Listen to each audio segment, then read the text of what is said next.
नमस्ते। हमारा आज का टॉपिक है यूनिट्स। हम एक सीरीज बना रहे हैं बेसिक्स ऑफ केमिस्ट्री नाम से, जिसमें हम यूनिट्स इस टॉपिक से शुरुआत करेंगे। और उसका कारण यह है कि यूनिट्स वो बेस है, वो फाउंडेशन है जिसके आधार पर सारा विज्ञान चलता है। यहाँ तक कि सिर्फ विज्ञान ही नहीं, हमारा जो रोज का जो हमारा जीवन है ये इस पर काफी हद तक निर्धारित होता है। तो यूनिट्स एक इतना इंपॉर्टेंट कंसेप्ट है कि जिसकी समझ के बिना विज्ञान तो दूर, हम हमारे डेली लाइफ में भी काफी सारे चैलेंजेस को कंप्लीट नहीं कर सकते अगर हमें यूनिट्स की अंडरस्टैंडिंग ना हो। तो ये काफी इंपॉर्टेंट पॉइंट है। तो इसी डिस्कशन में हम आगे बढ़ेंगे। अब यूनिट से रिलेटेड जो हमारा डिस्कशन होने वाला है, इसको हम 3 पार्ट्स में डिवाइड करेंगे। सबसे पहला पार्ट है understanding various concepts related two units. तो इससे रिलेटेड जितने भी कंसेप्ट्स हैं, ये यूनिट्स होते क्या हैं, इनके क्या अलग अलग टाइप्स हैं, क्या इनसे रिलेटेड कोई सिस्टम है, इन सभी चीजों को हम डिस्कस करेंगे फर्स्ट पार्ट में। सेकेंड पार्ट में कुछ बेसिक यूनिट्स हैं जो केमिस्ट के काम में आते हैं, ज्यादातर केमिकल लैबोरेटरी में काम करते वक्त या फिर कंपनी में काम करते वक्त। जहां पर भी आपको रिसर्च एंड डेवलपमेंट में अगर आपको पार्टिसिपेट करना है, तो वहां पर भी आपको यूनिट्स काफी इंपॉर्टेंट माने जाएंगे। तो इसमें से कुछ इंपॉर्टेंट यूनिट्स हैं, जैसे कि mass, volume, density, temperature, atomic mass, molecular mass, mole concepts. इनको हम सेकंड सेक्शन में या सेकंड पार्ट में डिस्कस करेंगे। और फिर थर्ड पार्ट आएगा जिसमें हम molar mass, mass percent of element, percent by weight, percent by volume, mole fraction, molarity जैसे जो टॉपिक्स हैं उनको डिस्कस करेंगे। तो इन 3 सेशंस में या फिर इन 3 सेक्शंस में हमारा ये एक्सपेक्टेशन होगा कि हम यूनिट्स को सेटिस्फैक्टरीली कंप्लीट करें। और इस तरह से कंप्लीट करें कि इस सेशन को देखने के बाद किसी भी स्टूडेंट को यूनिट्स के बारे में कोई डाउट नहीं रहेगा, ना ही उसके मन में कोई शंका रहेगी यूनिट्स के सिग्निफिकेंस के बारे में। तो हम आइए तुरंत आगे बढ़ते हैं। यूनिट्स पर जाने से पहले यह बहुत ही आवश्यक है कि हम एक बात को समझें कि यूनिट्स इतना इंपॉर्टेंट है क्यों, खास करके आज की दुनिया में उसका महत्व इतना ज्यादा क्यों। और उसका एकदम सिंपल सा कारण है डेटा इंटीग्रिटी। डेटा इंटीग्रिटी, ये 2 शब्द ऐसे हैं जो बड़ी बड़ी कंपनियों में सबसे ज्यादा आजकल इनको इन पर तूल दिया जाता है, इनको उतना इंपॉर्टेंस दिया जाता है। क्योंकि डेटा इंटीग्रिटी एक ऐसा कंसेप्ट है जो आपको मदद करता है, आपकी जितना भी डेटा या इंफॉर्मेशन जनरेट हो रही है कंपनी में day to day business activity में, उसकी रिलायबिलिटी को डिटरमाइन करने में मदद करता है। क्योंकि एक बार आपका प्रोडक्ट बनके मार्केट में चला गया, एक बार आपकी प्रोसेस पूरी होके कंप्लीट हो गई, तो उसके बाद सिर्फ और सिर्फ आपके पास जो डेटा कलेक्ट होता है पूरी प्रोसेस को एग्जीक्यूट करने का, वो डेटा ही आपका एविडेंस रह जाता है कि आपने सही काम किया था या नहीं किया। और जब कोई भी रेगुलेटरी अथॉरिटी हो या कोई भी किसी भी तरह का इन्वेस्टिगेशन हो, तो उस समय आपका डेटा कितना रिलायबल है ये देखा जाता है। और अगर डेटा रिलायबल है तो फिर आपका विश्वास किया जाएगा कि हाँ, जो भी काम हो रहा है, जो भी प्रोसेस हो रहा है, वो सही हो रहा है। अब ये सुनने में थोड़ा सा बेतुका लगता है, लेकिन आप सोचिए, अगर आपको कोई मेडिसिन आप परचेस कर रहे हो और उस मेडिसिन की क्वालिटी अच्छी नहीं निकलती है, तो आपको बुरा लगेगा, है ना। हो सकता है आपकी जान को भी खतरा हो गया मेडिसिन खराब हो तो। अब मेडिसिन तो 2 साल के लिए मेडिकल स्टोर में पड़ी रह सकती है। अब 2 साल के बाद भी क्या गारंटी है कि वो मेडिसिन जो है वो कंपनी से खराब आई थी या मेडिकल में पड़ी पड़ी खराब हुई। अब ये जो डाउट क्रिएट हो जाता है मेडिसिन के बारे में या किसी भी प्रोडक्ट के बारे में कि ये ये ये कहां खराब हुई एक्चुअली, क्या ये रिलायबल है, ये एक्सपायर तो नहीं हो गई, ये जो सारी जानकारी है, ये इसको अगर हमें कंफर्म करना है तो फिर उसको कंफर्म करने का एक ही तरीका होता है, और वो होता है जो कंपनी के पास डेटा पड़ा हुआ है जिस वक्त उस प्रोडक्ट को मैन्युफैक्चर किया गया था, उस डेटा को चेक करना। और बिना चेक किए ये पॉसिबल ही नहीं है। और जब चेक करते हैं तो उस डेटा में कुछ फीचर्स का होना, कुछ गुणों का होना बहुत आवश्यक होता है। और अगर ये गुण उस डेटा में है तो हम कह सकते हैं कि डेटा की इंटेग्रिटी हाई है। और अगर डेटा की इंटेग्रिटी हाई है तो इसका मतलब है कि ये जो काम कर रहे हैं वो एक भरोसेमंद तरीके से काम कर रहे हैं, एक रिलायबल मेथड से काम कर रहे हैं। इसका मतलब है कि इनका प्रोडक्ट जो कंपनी से निकला है बाहर, वो अच्छा निकला है। हो सकता है रास्ते में कुछ खराबी हुई हो सकता है जो कस्टमर है उसने ठीक से इस्तेमाल न किया हो, तो दूसरे कारण हो सकते हैं। तो किसी भी मैन्युफैक्चरिंग फैसिलिटी का, किसी भी फैक्ट्री का, किसी भी इंडस्ट्रियल सेटअप का ये प्राइमरी टारगेट होता है कि उनके गेट से या फिर उनके जो क्वालिटी कंट्रोल टेस्ट हैं उससे क्लियर होके जो मटेरियल बाहर निकलता है वो किसी भी हालत में खराब नहीं होना चाहिए। वो एक अच्छा मटेरियल ही जाना चाहिए, और अगर कुछ खराब है, कुछ फॉल्टी है, कुछ इश्यूज है, तो उसको अंदर ही रोक देना चाहिए, फिर उसको डिस्कार्ड कर देना चाहिए। तो ये एक स्टैंडर्ड अंडरस्टैंडिंग होती है किसी भी मैन्युफैक्चरिंग फैसिलिटी की। सिर्फ दवाई बनाने का जो कंपनी होती है, फार्मास्यूटिकल एंटरप्राइजेस होते हैं, सिर्फ उनके लिए ही नहीं, ये बल्कि बाकी सारे प्रोडक्ट्स पर एप्लीकेबल इक्वली। आप फूड इंडस्ट्री के देख लीजिए, आप केमिकल इंडस्ट्री को देख लीजिए, केमिकल इंडस्ट्री में आप पेट्रोलियम इंडस्ट्री देख सकते हो, राइट। तो ऐसे जितने भी इंडस्ट्रीज हैं जो हाईली रेगुलेटेड है, उनमें ये डेटा इंटीग्रिटी काफी इंपॉर्टेंट माना जाता है। और अगर किसी के मन में ये प्रश्न आ जाए कि डेटा इंटीग्रिटी हाई होना मतलब एक्चुअली क्या है, तो फिर इस बात को समझने के लिए वो डेटा के 9 अलग अलग डायमेंशंस हैं, उनको एनालाइज करते हैं। उसमें से पहला डायमेंशन होता है एट्रीब्यूटेबल होना। एट्रीब्यूटेबल होना इसका मतलब ये है कि जो डेटा आपके सामने रखा गया है, वो डेटा किसने रिकॉर्ड किया, वो कब रिकॉर्ड किया, क्या वो डेटा रिकॉर्ड करने के लिए वो पर्सन ऑथराइज्ड है, राइट। ये डेटा किस चीज के बारे में है, ऐसी जो सारी जानकारी होती है जो उस डेटा के अस्तित्व से संबंधित होती है, इसे कंप्यूटर की भाषा में मेटा डेटा भी कहा जाता है। तो ये जो मेटा डेटा होता है, हर डेटा से रिलेटेड, उसको चेक अगर करेंगे तो आपको सब कुछ सही सही मिलना चाहिए।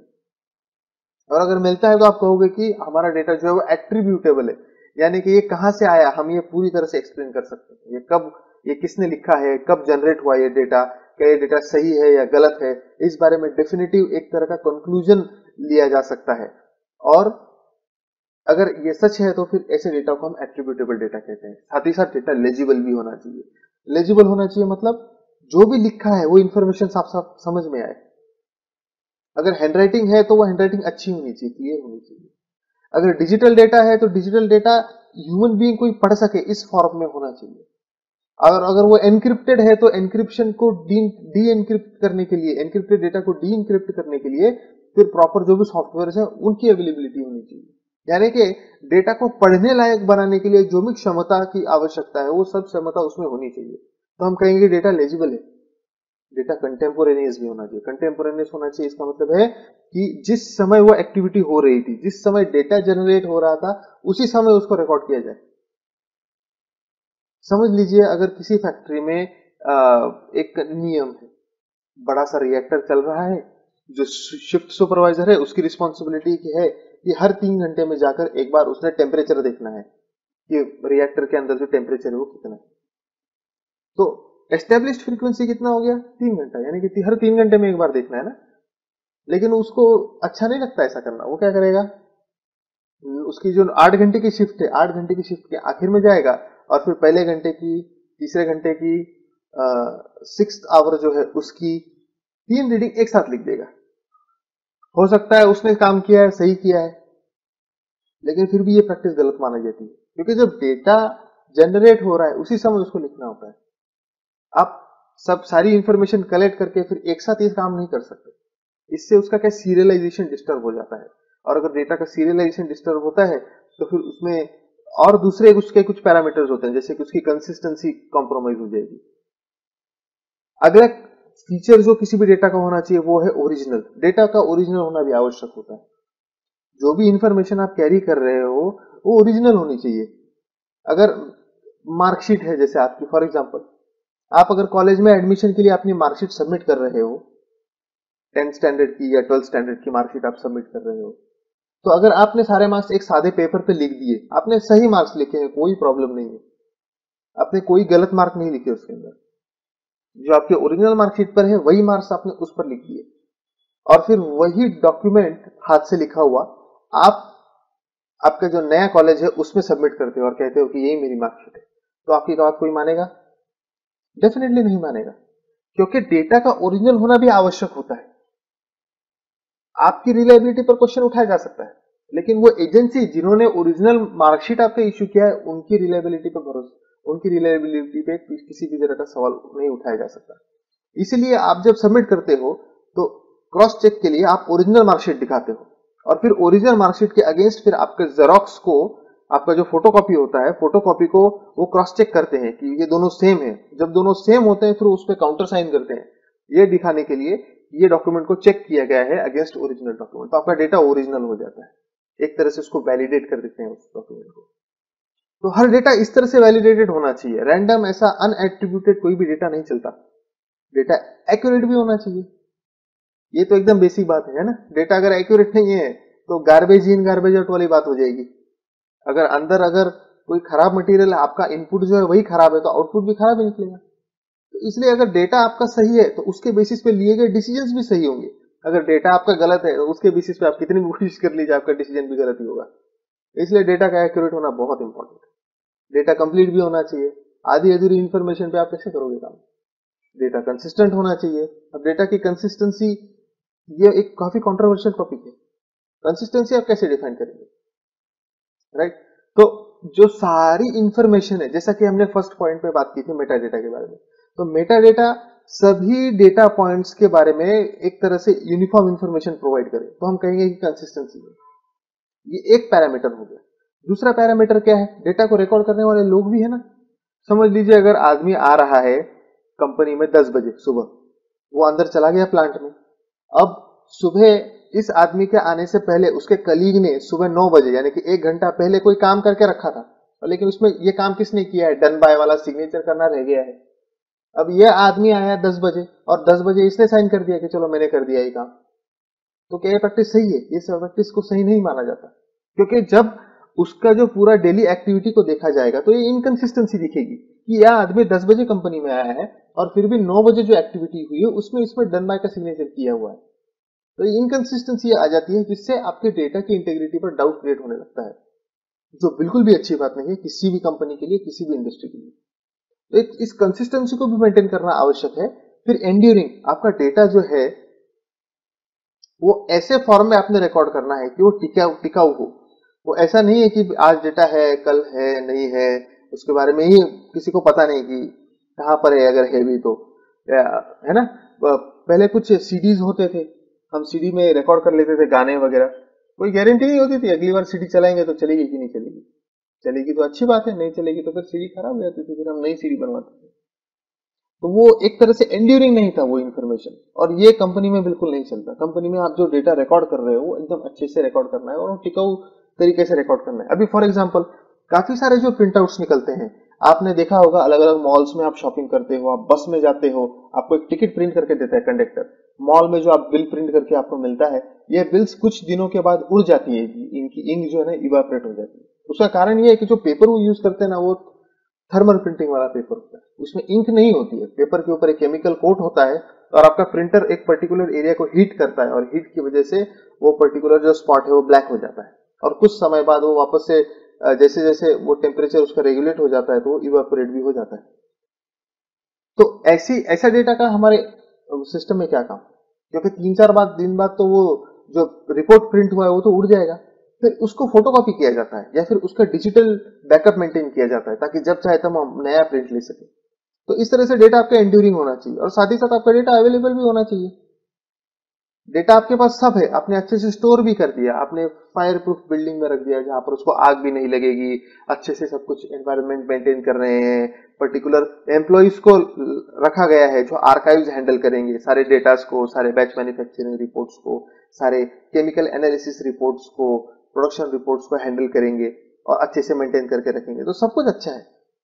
लेकिन अगर जब आप जाते हैं और पुराना डेटा देखना चाहते हैं, उस समय अगर वो आपको वो डेटा नहीं प्रोवाइड करेंगे, वो आपको मना कर देंगे, तो क्या फायदा। तो आपको ऐसा सिस्टम भी बनाना है कि जब चाहो तो आप डेटा को रिकॉल कर सको, वो अवेलेबल होना चाहिए।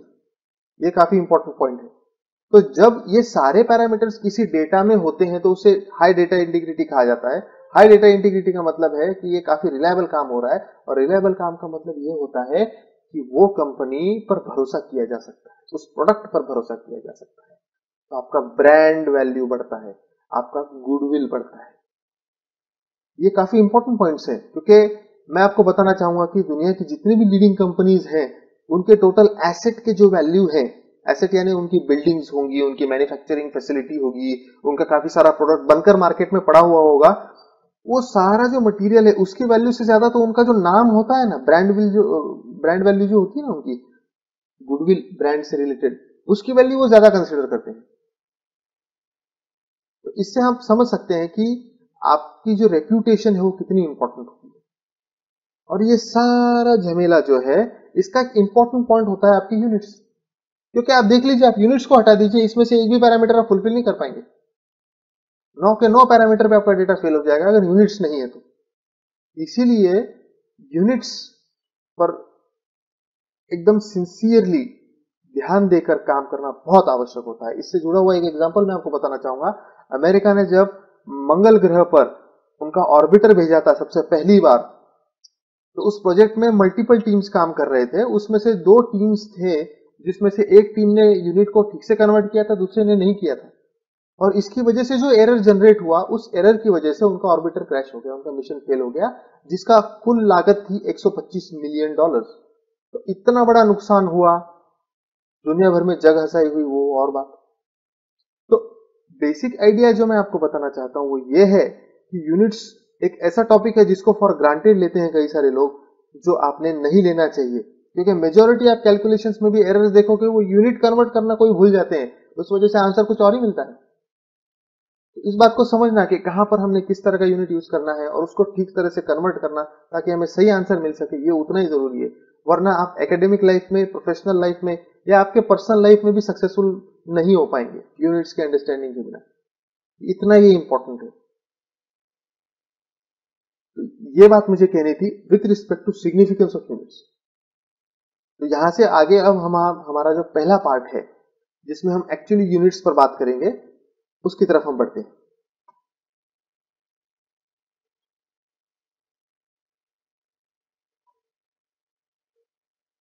सबसे पहले जब भी कोई टॉपिक डिस्कस किया जाता है तो उसकी डेफिनेशन को एड्रेस किया जाता है। नेचुरली अगर किसी कंसेप्ट का आपको डेफिनेशन ही नहीं पता है तो आप कैसे काम करोगे, है कि नहीं? तो यूनिट्स क्या होते हैं? बेसिकली यूनिट एक तरह का मेजरमेंट है, एक तरह का क्वांटिटी है, जिस क्वांटिटी को स्टैंडर्ड समझकर आप उसके जैसे बचे हुए जो बाकी सारे जो मटेरियल्स हैं उनको मेजर करते हो। जैसे कि उदाहरण के लिए आपके घर में एक बोरी भरकर आलू पड़े हैं। अब आप चाहते हो कि आप मेजर कर सको कि कितने आलू हैं आपके पास, आप मे भी उसका वजन करना चाहते हो। तो जब आप उसको वेट करना चाहते हो तो आप क्या करोगे? आप एक स्टैंडर्ड लेकर आओगे ना किसी चीज के, आप 1 किलोग्राम का वजन लेकर आओगे, वो आपका यूनिट हो गया। और फिर उसके अगेंस्ट आप सब कुछ मेजर करोगे। जब तक वो 1 किलोग्राम आपके पास नहीं है तब तक आप मेजर नहीं कर सकते। और ये तो थोड़ा सा साइंटिफिक हो गया। एकदम बेसिक डेली लाइफ में तो लोग कहते हैं ना कि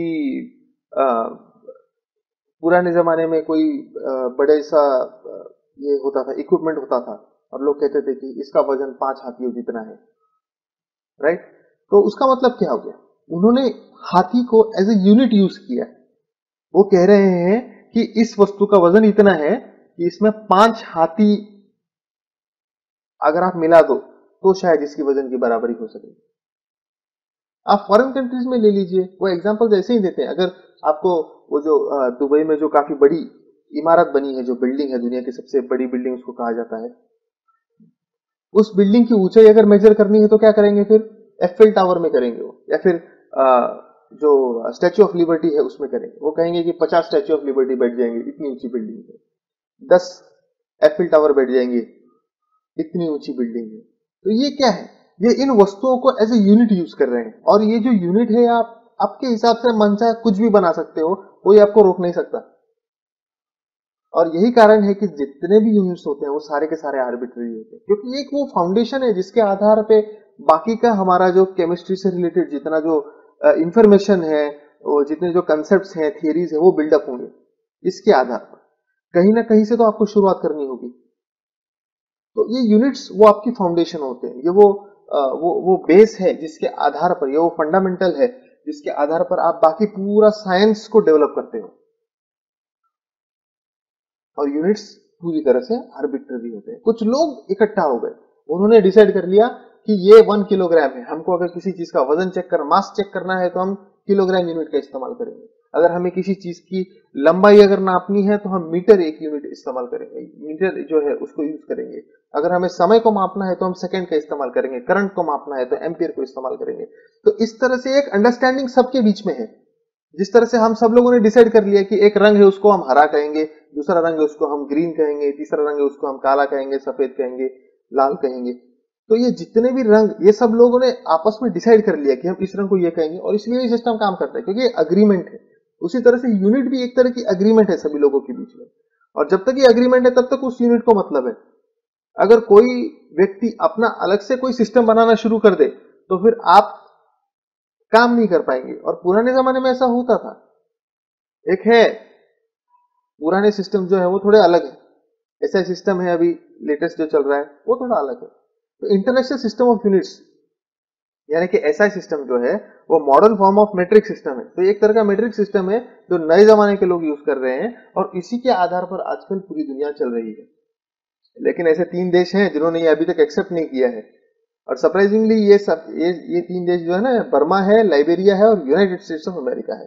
वैसे बर्मा और लाइबेरिया तो छोटे देश हैं, तो इनके बारे में क्या कारण है वो मुझे नहीं मिल पाया। लेकिन यूनाइटेड स्टेट्स ऑफ अमेरिका ने ये इसलिए एक्सेप्ट नहीं किया है क्योंकि फ्रांस में ये डिसीजन लिया गया था आई गेस, और फ्रांस के साथ इनकी कुछ अनबन थी उस समय। तो ये जो पॉलिटिकल जो झगड़ा था उसके कारण यूनाइटेड स्टेट्स ऑफ अमेरिका ने मना ही कर दी ऐसे सिस्टम को अडॉप्ट करने से। तो वो अपना सिस्टम अलग से चलाते हैं। तो ये कारण है। तो ये जो सिस्टम्स हैं पूरे के पूरे, इनका एक ही ऑब्जेक्टिव है, और इनका ऑब्जेक्टिव क्या है कि हम ऐसे यूनिट्स बनाएं जिनके आधार पर हम बाकी के और नए यूनिट्स बना सकें। और ये काफी इंपॉर्टेंट भी है। ऐसा इसलिए है क्योंकि एक कंसेप्ट है जिसको हम कहते हैं कि बेस एसआई यूनिट्स और derived SI units. Base SI unit का मतलब ये वो 7 बेस यूनिट्स होते हैं जिनके आधार पर फिर दुनिया के बाकी बचे हुए जितने भी यूनिट्स हैं उनको आप डिटरमाइन कर सकते हैं, आप बना सकते हैं।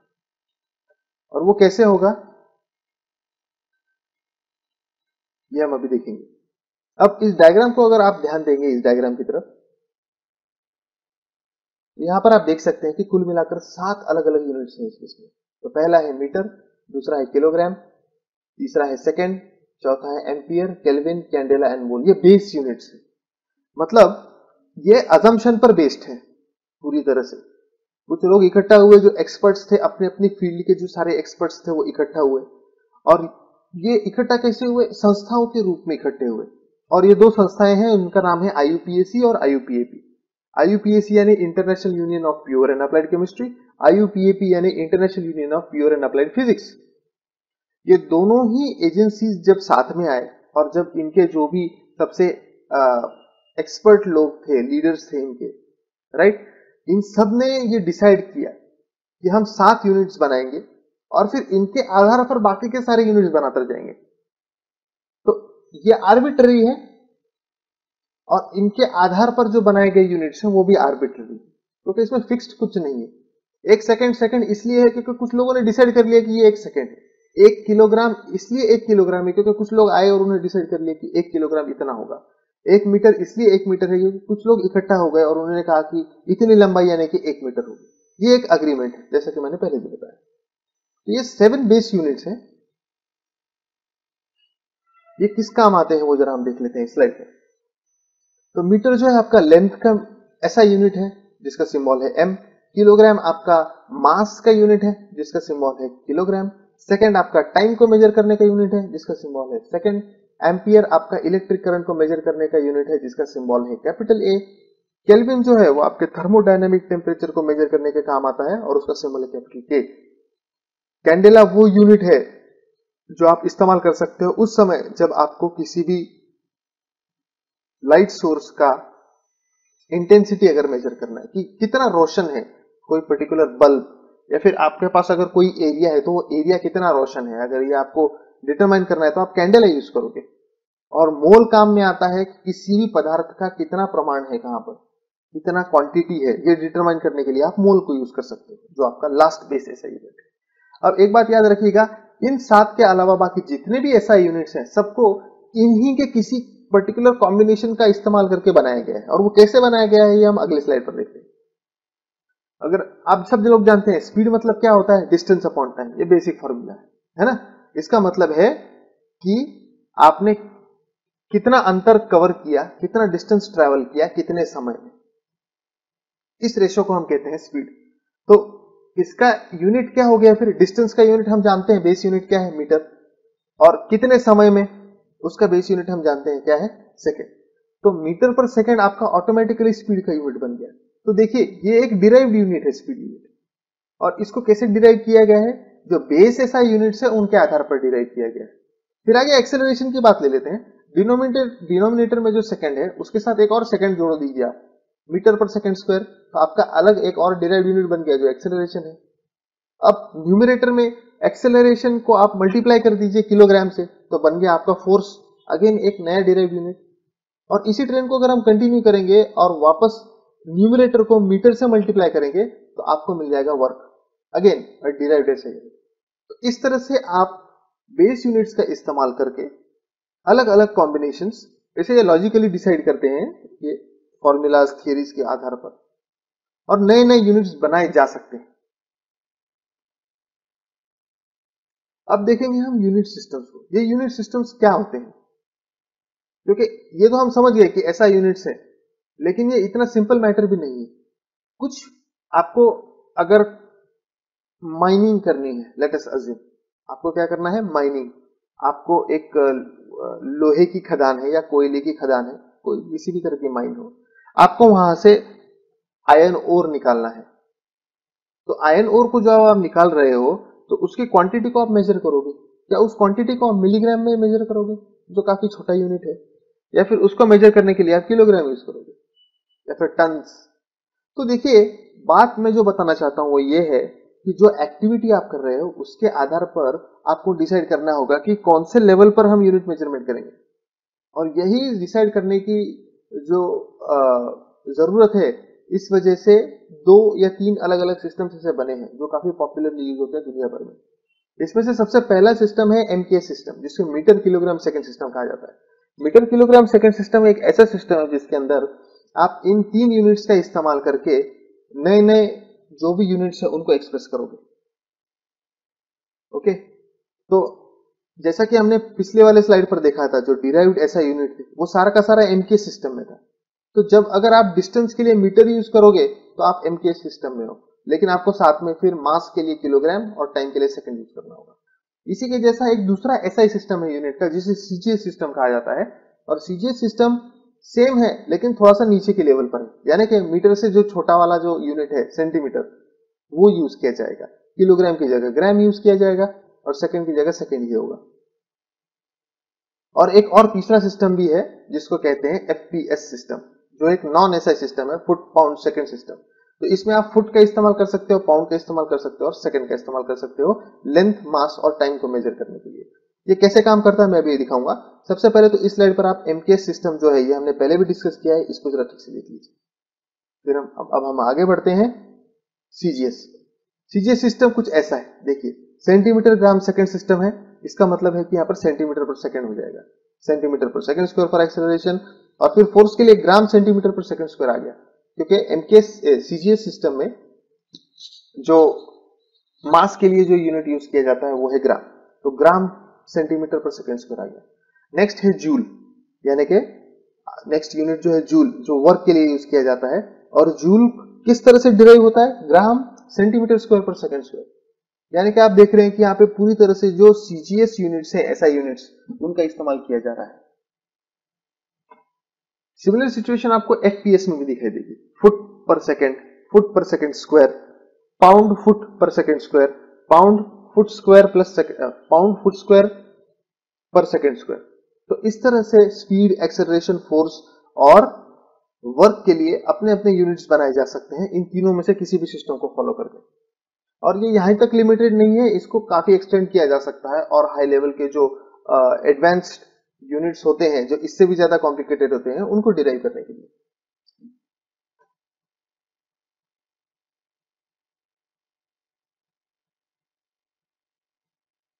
जो हमारा यूनिट्स का सेशन है, उसका जो फोकस है केमिस्ट्री से रिलेटेड, उसको ध्यान में रखते हुए कुछ यूनिट्स को आइडेंटिफाई किया है हमने, जिनको हम डिस्कस करने वाले हैं। ये हमने ऑब्जेक्टिव्स में भी देखा था। तो कुल मिलाकर ऐसे 14 अलग अलग कंसेप्ट्स हैं, यूनिट्स हैं, जिनके बारे में हम डिस्कशन करेंगे, और हमारा ऑब्जेक्टिव इस डिस्कशन में ये होगा कि हमें एक थरो अंडरस्टैंडिंग इसकी एस्टेब्लिश करनी है अपने मन में, ताकि हम इनको अपने मर्जी मुताबिक यूज कर सके, इनके रूल्स हम समझ सकें और ज्यादा से ज्यादा हमारी एग्जामिनेशंस में, हमारे पर्सनल लाइफ में, हमारे प्रोफेशनल लाइफ में इसका फायदा उठा सकें। तो ये जो यूनिट्स है जिनको हम पढ़ने वाले हैं वो है mass, volume, density, temperature, atomic mass, molecular mass, mole concepts, molar mass, mass percent of element, percent by weight, percent by volume, mole fraction, molarity and molarity. इस वक्त मैं इन यूनिट्स को एकदम डिटेल में डिस्कस नहीं करूंगा, क्योंकि आगे वैसे भी इनके लिए डेडिकेटेड सेक्शंस हैं। उनमें हम काफी डिटेल में देखेंगे कि इनका मतलब क्या है, क्या इनके लिए कोई फॉर्मूलाज हैं, इनको कैसे कैलकुलेट किया जाता है, इलिस्ट्रेशंस क्या क्या है, एग्जांपल्स क्या क्या है, इन सभी बातों पर हम डिस्कशन करेंगे। अभी के लिए हम नेक्स्ट स्लाइड पर चलते हैं। यूनिट के प्रीफिक्सेस, ये काफी सिग्निफिकेंट पॉइंट है।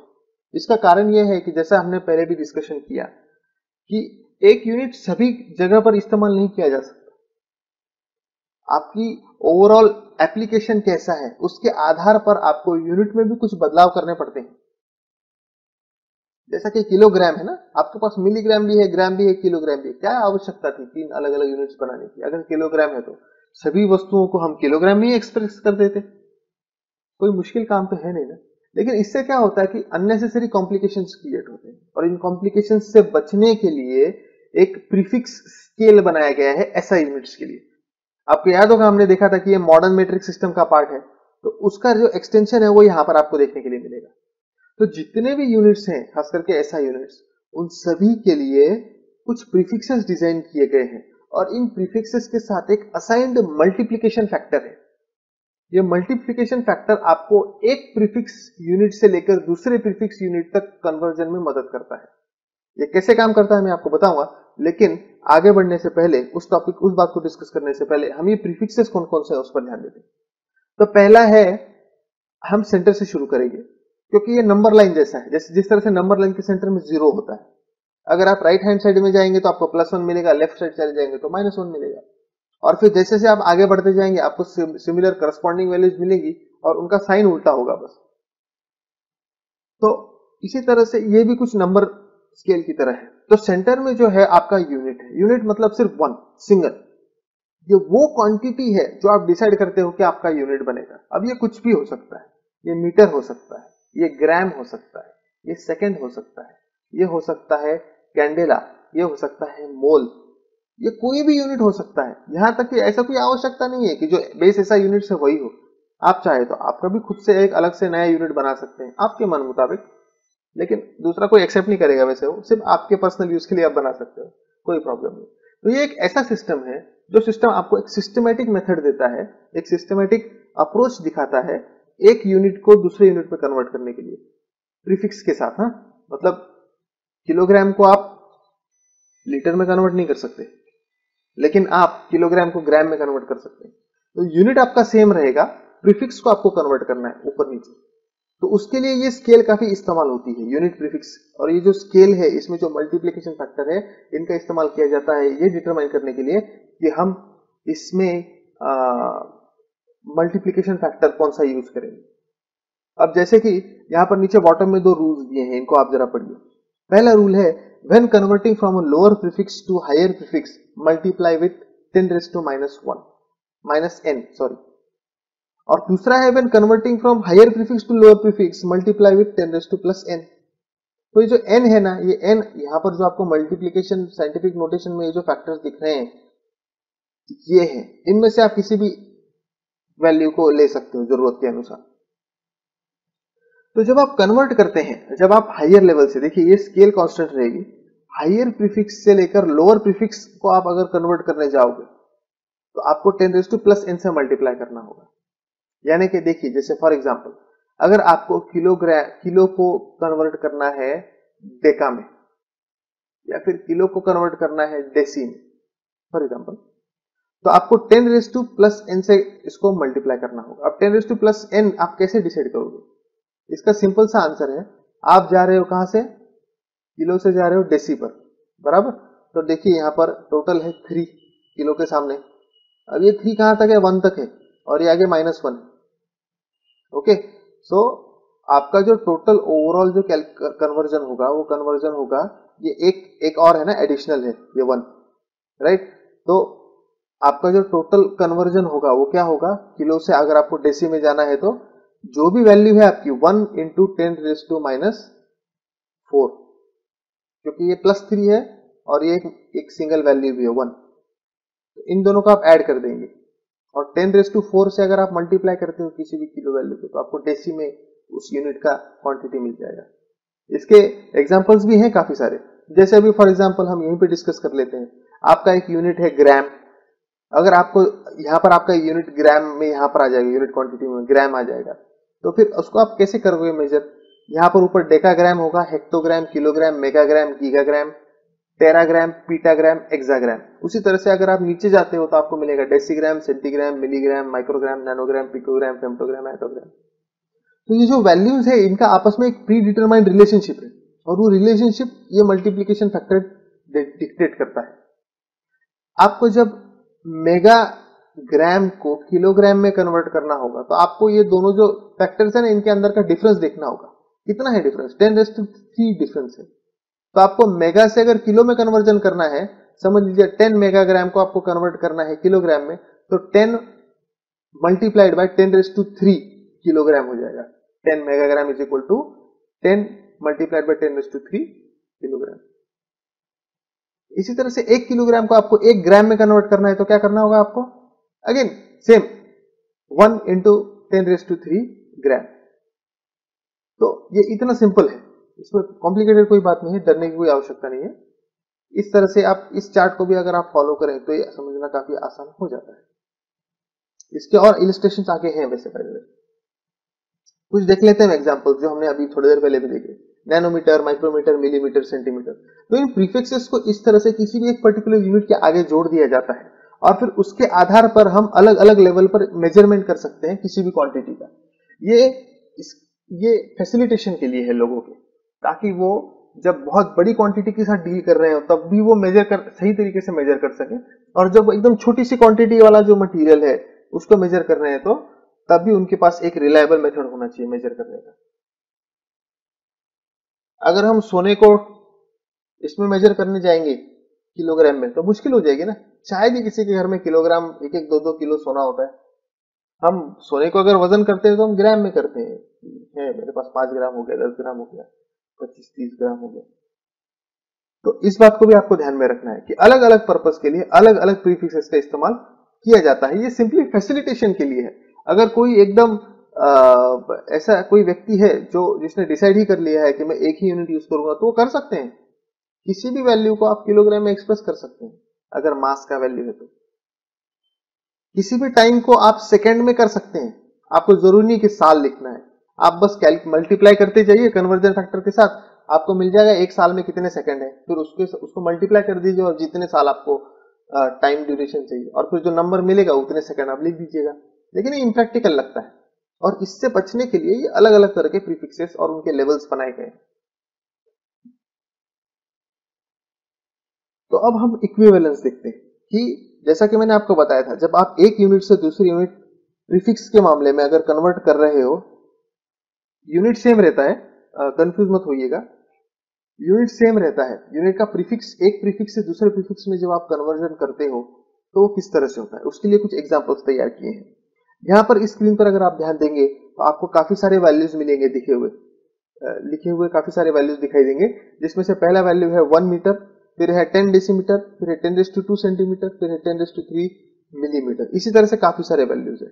मैं आपको बताना चाहता हूं कि ये सारे वैल्यूज एक ही क्वांटिटी को डिनोट कर रहे हैं जो है 1 मीटर। इसका मतलब यह है कि 1 metre is equal to 10 decimetre, 1 metre is equal to 10⁻18 attometre and 1 metre is equal to 10⁻6 micrometer.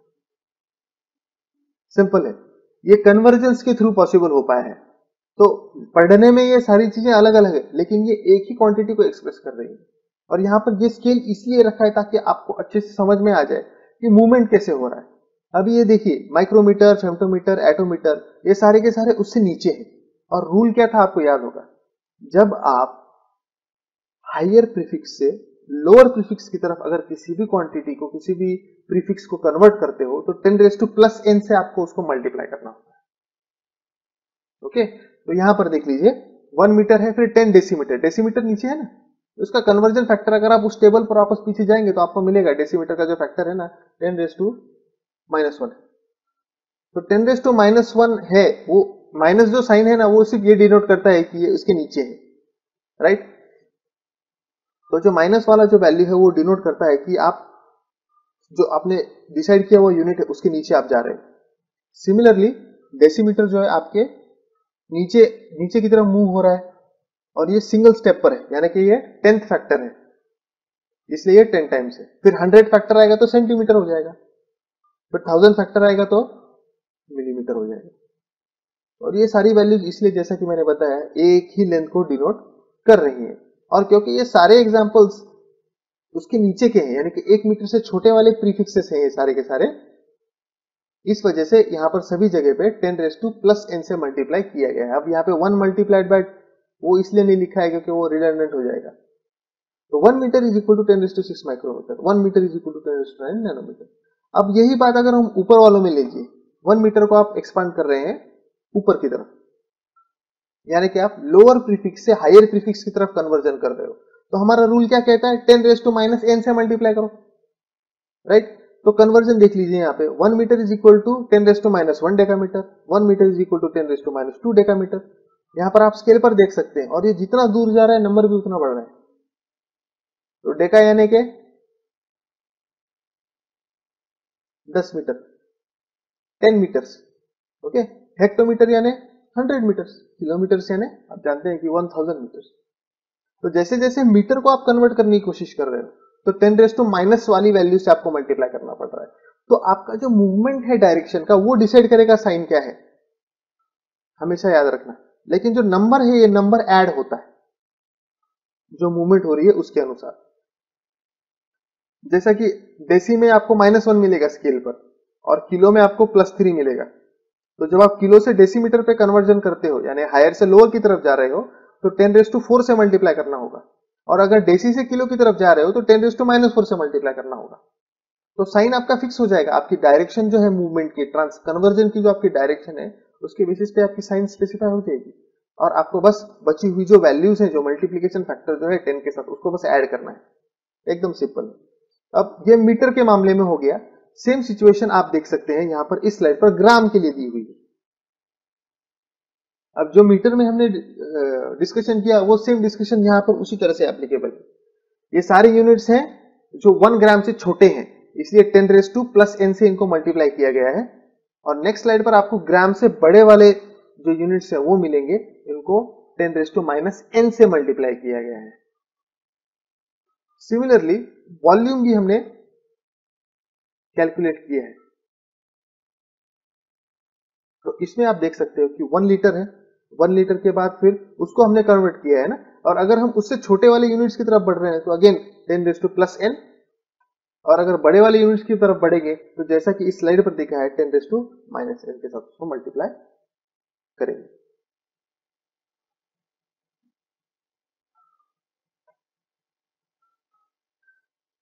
तो इसके साथ हमारा फर्स्ट पार्ट खत्म हो गया। इस पार्ट में हमने क्या क्या कवर किया, चलिए थोड़ा सा समराइज कर लेते हैं। हमने यूनिट्स के बारे में बात की, यूनिट्स की डेफिनेशन देखी हमने ये डिस्कस किया कि किस तरह से यूनिट्स कंप्लीटली आर्बिट्ररी है, ये एक तरह का ग्लोबल एग्रीमेंट है। सब लोगों ने डिसाइड कर लिया है कि ये इतना 1 ग्राम है, इतना 1 किलोग्राम है, इतना 1 लीटर होता है, इतना 1 मीटर होता है, इतना 1 किलोमीटर होता है। तो ये सब लोगों ने आपस में आकर डिसाइड कर लिया है, इसलिए यूनिट्स हैव अ मीनिंग। अगर सब लोगों के बीच में अगर डिसएग्रीमेंट हो जाए तो units will stop having any meaning, communication नहीं हो पाएगा। हर कोई अपना अपना यूनिट बना लेगा और अपने हिसाब से काम करने लगेगा, तो फिर साइंटिफिक स्टडीज कंपेयर नहीं कर पाएंगे। एक टेक्नोलॉजी जो किसी और रीजन से आप लेकर आए हो, जो अलग तरह का यूनिट सिस्टम यूज करते हैं, वो आपके यहाँ पे नहीं चल पाएगी क्योंकि आप किसी और यूनिट पर बात कर रहे हैं।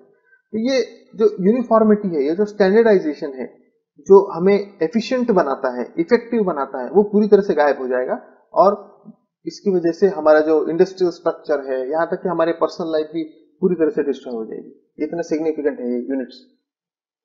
सेकंड में हमने देखा कि मैट्रिक सिस्टम कैसे काम करता है। फिर एसआई यूनिट्स, आईयूपीएससी, आईयूपीएपी के बारे में हमने बात की कि किस तरह से ये डिसीजन लेते हैं, इंपॉर्टेंट डिसीजन जो भी लेना जरूरी है इस तरह के इश्यूज में, जो जिनका इम्पैक्ट पूरी दुनिया पर पड़ सकता है, वो ये काम करते हैं आईयूपीएससी, आईयूपीएपी।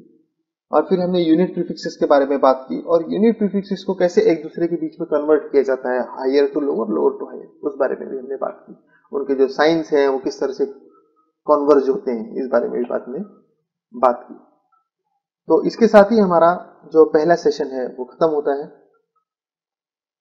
हम कंटिन्यू करेंगे सेकेंड सेशन।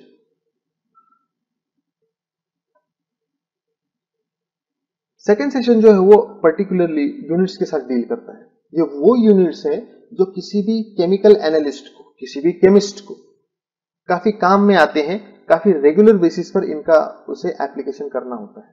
तो ये कौन से यूनिट्स हैं और उनके बारे में डिटेल डिस्कशन और क्या क्या है होना जरूरी है वो हम अभी देखेंगे। तो चलिए आगे बढ़ते हैं।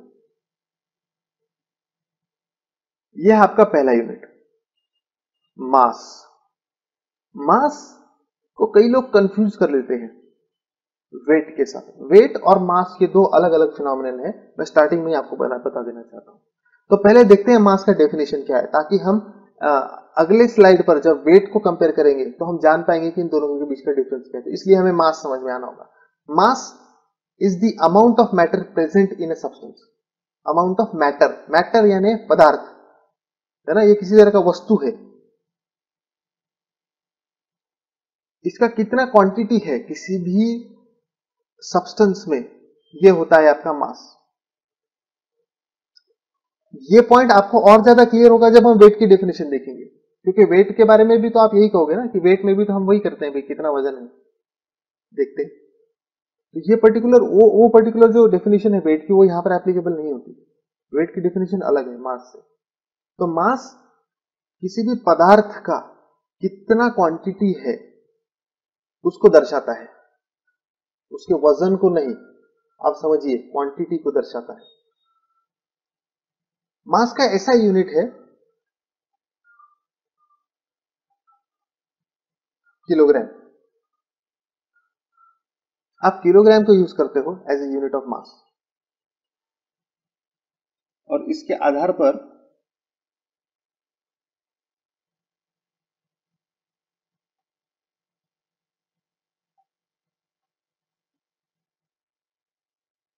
आप किसी भी वस्तु का मास मेजर कर सकते हो।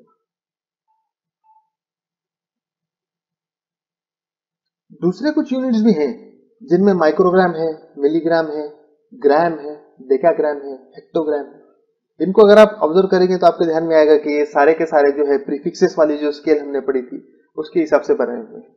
हमने ग्राम के जो 2 स्लाइड्स देखे स्पेसिफिकली, उनमें भी इनका मेंशन किया हुआ था पूरी तरह से।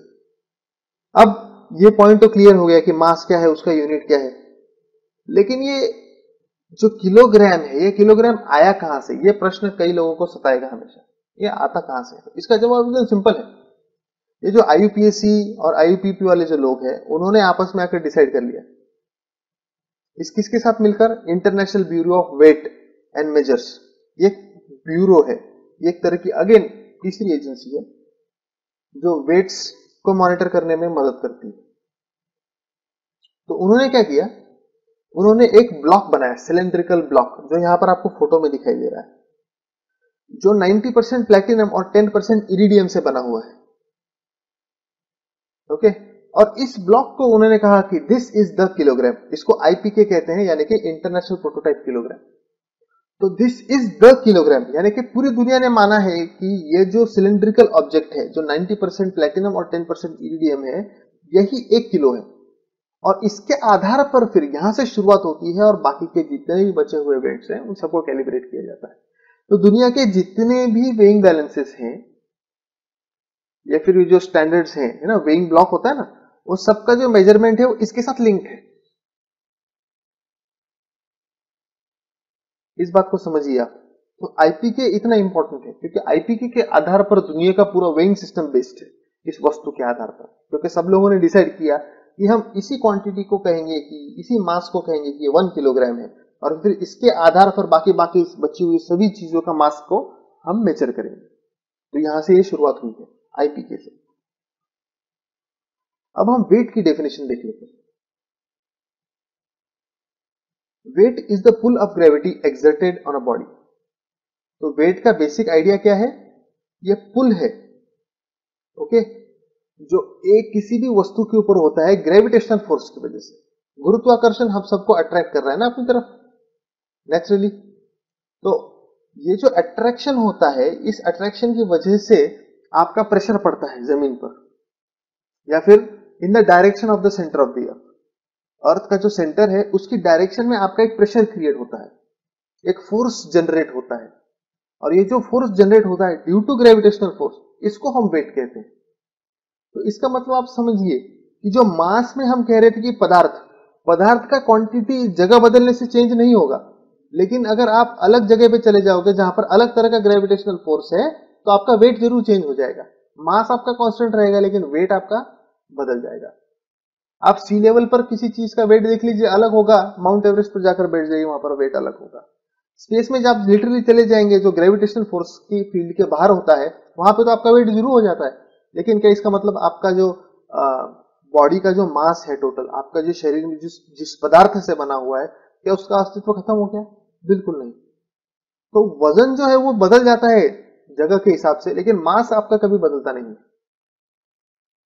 इसके लिए ऐसा यूनिट जो है वो होता है न्यूटन, और कुछ और है किलोग्राम मीटर पर सेकंड स्क्वायर। डाइन को यूज किया जाता है, पाउंड फोर्स, ये अलग अलग जो हमने एफपीएस सिस्टम देखा था ना उसके अंडर आते हैं। फिर ग्राम है, ग्राम को भी यूज करते हैं, ऐसा कोई प्रॉब्लम नहीं है।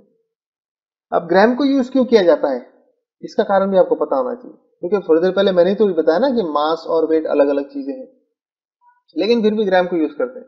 उसका कारण यह है कि वेट, ग्रेविटेशनल पुल जगह बदलने की वजह से जो डिफरेंस आता है उसमें, जिसकी वजह से वेट में डिफरेंस आता है, वो जो ग्रेविटेशनल पुल का जो वेरिएशन है वो बिल्कुल नहीं आपको ऑब्जर्वेशन में आएगा अगर आप थोड़ा सा मूवमेंट कर रहे हो। तो बेसिक आइडिया ये है कि वेट भी एक तरह से कांस्टेंट रहता है as long as there is no radical movement. Extreme movement आप कहीं नहीं करते। जैसा कि मैंने बताया कि दो अलग अलग पॉइंट बताया ना, सी लेवल एक है और दूसरा है आपका माउंट एवरेस्ट का टॉप। तो ये काफी दूर है एक दूसरे से, लेकिन आप थोड़ा सा चेंज कर रहे हो इधर उधर, एक आध मीटर ऊपर नीचे कर रहे हो, तो उससे आपके वजन पे कोई इंपैक्ट नहीं आएगा, उतना डिफरेंस, नोटिसेबल डिफरेंस नहीं आता है। इस वजह से फिर फैसिलिटेट करने के लिए प्रोसेस को वेइंग के लिए भी ग्राम ही यूज कर लेते हैं, क्योंकि उसमें वेरिएशन नहीं आएगा।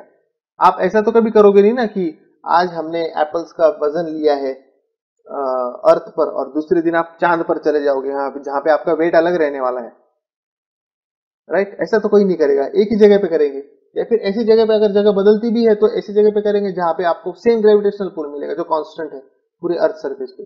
तो बेसिकली वेट भले ही चेंज हो सकता है, लेकिन वो अर्थ सरफेस पर जहां पर हम सब लोग रहते हैं और काम करते हैं और वेइंग एक्टिविटी करते हैं, वहां पर वो कांस्टेंट होता है। इसी वजह से ग्राम को भी यूज कर लिया। और वेट का फॉर्मूला है, फॉर्मूला क्या है? Mass multiplied by acceleration due to gravity. Mass multiplied by acceleration due to gravity. तो देख लीजिए, इसलिए चांद पर आदमी का वजन कम होता है। क्यों? क्योंकि एक्सेलरेशन ड्यू टू ग्रेविटी कम है वहां पर एज कंपेयर टू अर्थ।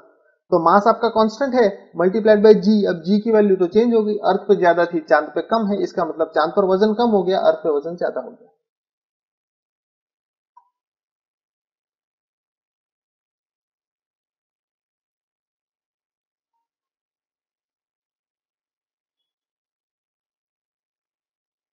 अब हम देखेंगे डिफरेंशिएटिंग पॉइंट्स। मास और वेट में डिफरेंस एक्चुअली क्या है? एक तो पॉइंट हमने ऑलरेडी डिस्कस किया कि मास कभी चेंज नहीं होता है क्योंकि वो डिपेंडेंट नहीं है ग्रेविटी के ऊपर। वजन आपका चेंज हो जाता है आपके लोकेशन के हिसाब से, क्योंकि वो ग्रेविटी पर डिपेंडेंट है। अगर आप इतना लोकेशन अगर चेंज कर लो कि ग्रेविटेशनल पुल में अगर डिफरेंस आता है, तो इसका मतलब है कि आपके इसमें भी इश्यू आ जाएगा, डिफरेंस आ जाएगा वेट में। Mass can never be zero. Mass कभी जीरो नहीं हो सकता, क्योंकि जब तक आपका अस्तित्व है आपका कुछ ना कुछ तो मास होगा। On the other hand weight zero हो सकता है अगर ग्रेविटी नहीं है। स्पेस में वही होता है ना, ग्रेविटी नहीं है तो वेट भी नहीं है, लेकिन मास है। मास can be measured using ordinary pan balance. Ordinary जो पैन बैलेंस होता है उसका इस्तेमाल करके मास को मेजर किया जा सकता है, लेकिन weight can be measured using spring balance और बाय फॉर्मूला। तो वेइंग बैलेंस जो होता है वो स्प्रिंग माउंटेड होता है, और स्प्रिंग माउंटेड वस्तु पर जब आप किसी चीज को रखते हो तो ग्रेविटेशनल एक्सेलरेशन की वजह से वो नीचे की तरफ खींचती है। फिर स्प्रिंग कितनी दबी है या फिर कितनी खींची है, स्प्रिंग के लोकेशन पर डिपेंड करेगा कि कितनी खींचती है या दबती है। उसके आधार पर डिसाइड किया जाता है कि वजन कितना है। जबकि मास के मामले में ऐसा कोई प्रॉब्लम नहीं है। स्प्रिंग नहीं भी है तो भी आप 2 मास ले लोगे, एक में आप 1 किलोग्राम का वजन रख दोगे, दूसरी तरफ आपको जिस चीज को परचेस करना है वो आप रख दोगे, और आपको जब वो दोनों पैंट्स एक ही लेवल पर आ जाएंगे तो आपको पता चल जाएगा कि आपके पास सेम क्वांटिटी आ गई है मटेरियल की। तो इतना आसान है।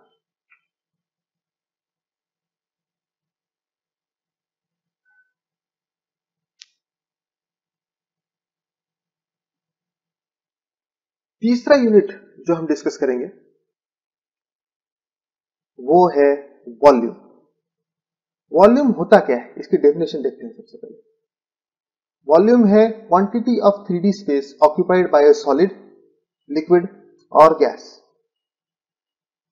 ये एक 3D स्पेस है, 3D यानी कि 3 डायमेंशनल स्पेस, जिसको ऑक्यूपाई कर रहे हैं कौन, either a solid, a liquid और अ गैस। तो हमने लेंथ को देखा, उसको मेजर करने के लिए मीटर है। वैसे हमने मीटर अब तक डिस्कस नहीं किया, आगे करेंगे।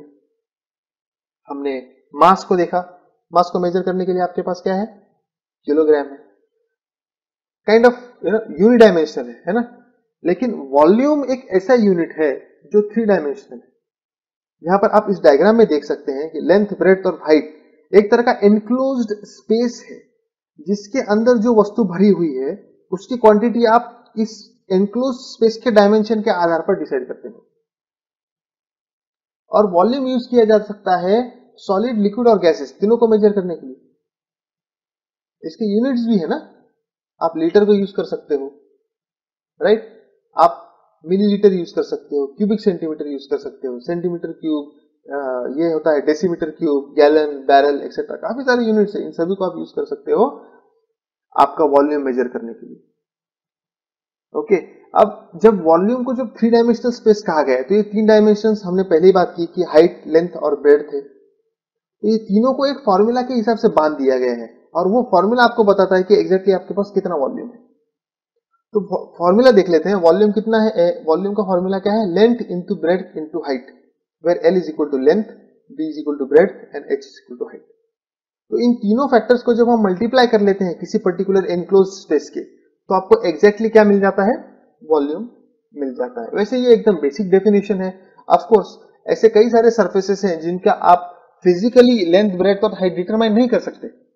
जैसे कि फॉर एग्जांपल कोई टेढ़ा मेढ़ा कंकड़ या पत्थर आपने उठा लिया, उसमें तो आपको ऐसे स्ट्रेट हाइट, लेंथ, ब्रेड्थ तो नहीं मिलने वाला ना, ये थियोरेटिकल कंसीडरेशन है। ओके, तो इसमें एक पर्टिकुलर वैल्यू को स्टैंडर्ड कंसीडर किया जाएगा, फिर उस स्टैंडर्ड के अगेंस्ट आप आपके सैंपल को कंपेयर करोगे, और फिर उसके बेसिस पर आप डिटरमाइन करोगे कि आपका जो सैंपल है उसका एक्चुअल वॉल्यूम कितना है। तो ये कुछ इस तरह से काम करता है। तो वॉल्यूम को आप ध्यान में रखिएगा, ये केमिस्ट के लिए काफी सिग्निफिकेंट होता है, क्योंकि वॉल्यूम अलग अलग केमिकल टेस्ट में सबसे इंपॉर्टेंट माना जाता है एज ए यूनिट।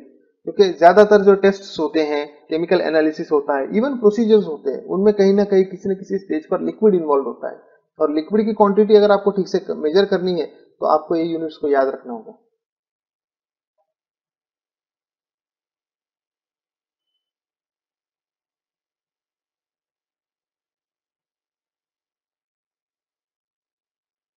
इसके कुछ यूनिट्स हैं। A common unit litre which is not an SI unit is used for measurement of volume of liquid. Litre जो है ना, ये सबसे कॉमन यूनिट है जो वॉल्यूम के लिए मेजरमेंट के लिए यूज किया जाता है। आप दूध खरीद रहे हो, आप लीटर में खरीद रहे हो, आप पेट्रोल ले रहे हो, आप लीटर में ले रहे हो, राइट। तो कोई भी, ज्यादातर खास करके जब लिक्विड आपको परचेस करने हैं तो आप वॉल्यूम को एज ए यूनिट, वॉल्यूम के लिए एज ए यूनिट लीटर का इस्तेमाल करते हैं। In chemistry lab smaller volumes are often denoted in millimetre cube, centimetre cube और डेसीमीटर क्यूब। जो छोटे छोटे वॉल्यूम्स है उनको काफी इस तरह से डिनोट किया जाता है, क्योंकि हर वैल्यू को लीटर में आप अगर करोगे, आपको लेना है 1 ml और आप उसको लिखोगे 1 × 10⁻³ लीटर्स, वो पढ़ने में भी ठीक नहीं लगता है और इनकंसिस्टेंसीज जनरेट हो सकती हैं इस वजह से। तो इससे बचने के लिए, क्योंकि it is unnecessarily complicated, 1 ml लिखना आसान है कि नहीं। अगर आप 1 ml ले रहे हो तो 1 × 10⁻³ ml लीटर, सॉरी, वो लिखना उतना आसान नहीं है, उसके लिए समय भी ज्यादा जाएगा, कंफ्यूजन क्रिएट होगा, वो अलग। और ये जो मेजरमेंट है ये किसी भी वॉल्यूम का, उसके लिए कुछ इक्विपमेंट यूज किया जाता है लैब में। तो एकदम बेसिक इक्विपमेंट है, जो 4 चीजें हैं जो यूज की जाती हैं। इसके अलावा भी और बाकी काफी सारे मैकेनिज्म है, लेकिन हम जो बेसिक्स हैं उन्हीं तक अपने आप को सीमित रखेंगे। तो कौन कौन से हैं? पहला है तो है प्यूरेट, जो आपको यहाँ पर फोटो में दिख रहा है, ये प्यूरेट हो गया। ये टाइट्रेशन में और अलग अलग केमिकल एनालिसिस में यूज किया जाता है। फिर ग्रेजुएटेड सिलेंडर है, जिसमें मार्किंग्स होते हैं और इसमें आप लिक्विड भर सकते हो जितना चाहिए उतना। ये जो दिख रहा है 100 ml का मेजरिंग सिलेंडर है यहाँ पर फोटो में जो दिखाई दे रहा है।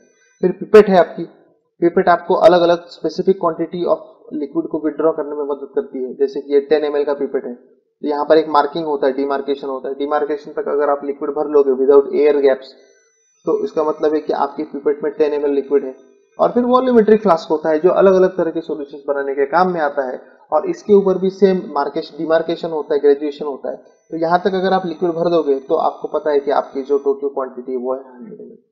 तो इस आधार पर मेजरमेंट किया जाता है लेबोरेटरी में अलग अलग सॉल्यूशंस का। When analyzing small quantities of liquid, units like milliliter, microliter are often used। तो रेगुलर बेसिस पे छोटे छोटे यूनिट्स को यूज किया जाता है